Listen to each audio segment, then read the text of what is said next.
In 2008, I decided to move from Hawaii back to Tennessee, where I worked for the Home Depot for 6 years.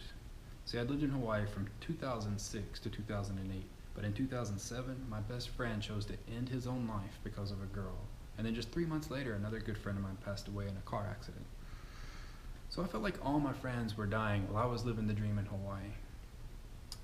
My last role at the Home Depot was working at the service desk, where your main job there is just to piss off as many customers as possible. I remember coming into work one day and looking down at the gray concrete floor and thinking, this is exactly the type of floor you'd see in a prison. Even when I talked to my coworkers, they were miserable and they felt like they were stuck. And they just hated where they were. By 2014, I decided I'd had enough. It was spring, and the weather was just not starting to get nice enough to where you wanted to be outside as much as possible. And I remember the grass and the leaves were so green, and the skies just seemed so much bluer when you're coming out of that gray and brown Tennessee weather. And I saw customers coming in with big smiles on their faces, ready to get their lawn and garden projects started. And I just thought every day should be like this. That's when I decided I'm moving back to Hawaii within 6 months. That's the first time in a long time that I took a step in the right direction. I got with my HR, and we worked on a plan to get me transferred from Madison to Honolulu. And sure enough, there was a spot available. So I was set to go. I found a place on Craigslist that was affordable for that wage, and 1 week before I go, my HR comes up to me and says, "I'm so sorry. They filled the position because they forgot you were coming, and they don't have anything else for you right now."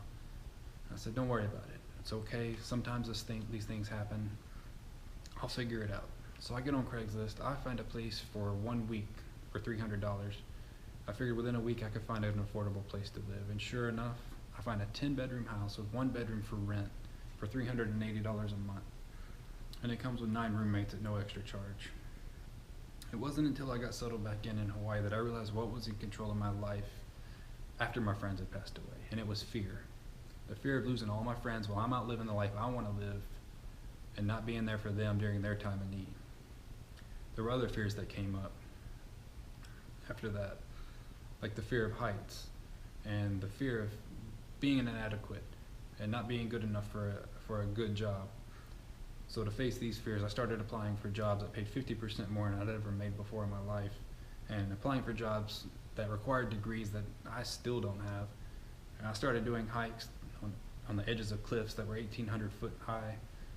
And I even completed a hike that was my most feared, that people die on every year, and I've completed it 10 times.